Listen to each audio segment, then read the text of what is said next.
grow vegetable transplants. There's so many different varieties. You've got red cabbage, you've got green cabbage, you've got black cabbage, you've got Chinese cabbage, you've got joy choys. There's just a multitude of different things. Kaye Usher, owner and operator of R&K Greenhouses, stays busy growing not only cabbage, but collards, kale, watermelons, broccoli, and leeks. It's a good 20 degrees hotter inside that house right now than it is outside that house right now. In one greenhouse, I will have 3,600 trays. That's 1 million plants. Her operation is unique because she grows the vegetable transplants here in her greenhouses and sells them to farmers to replant on their land to harvest later. This is our irrigation machine. And when it gets to the other end of the house, this side will turn off, this side will turn on, and it'll come back and it'll water this side. They're growing in their greenhouses year-round. I have some cabbage seed here, and whenever it first gets started, it's black. And we want to be healthy, so we want to make sure that the seed is safe and clean, so they get a chemical put on them to make them safe and to help control diseases in our greenhouses. And so that's what makes them green. When you plant cabbage, you're planting about 18,400 plants per acre. You're planting them like 9.5 inches apart. That means that one greenhouse could grow enough vegetable transplants for 50 acres of farmland.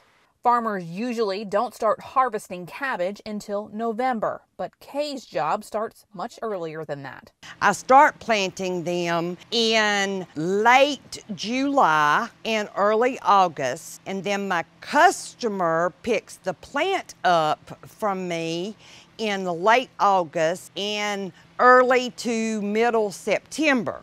He will be harvesting that crop sometime around Thanksgiving. She says it generally takes around 5 weeks from when she puts the seed in these trays to when she sells the plants to the farmers. First, she uses a piece of equipment to grind the soil into a very fine mix. And it drops the soil down onto the top of the tray. And then it pushes it. And then it puts a little hole in the top of the tray. And then that tray will come through this belt and it will go into our seeder. And then our seeder is attached to a vacuum and it sucks the seed up on each one of these little points. When the tray comes in here and that drum rolls over, it drops that seed off with a little shot of water. And then it keeps on going and it comes down here and we get it covered up with this white stuff called perlite. And it helps protect the seed and keep the moisture on top of the seed so that the seed will sprout and make a plant. But this process hasn't always gone this smoothly. I started with 2 houses in 1989 was the first year we put in a crop. And the technology was much different then. We would have to physically move the tray up under a cedar and we'd stand there all day long and pick the cedar up and put it down and pick it up and put it down.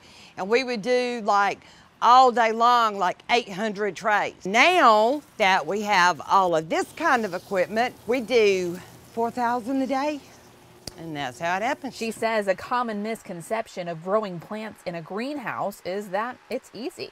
I have a degree in agriculture from the University of Georgia. I use it every day. You need math, you need science. Without Kaye's operation providing vegetable transplants to our farmers, we may not have some of the vegetables we see in our grocery stores today. I love to see the plants grow. I love everything about what I do.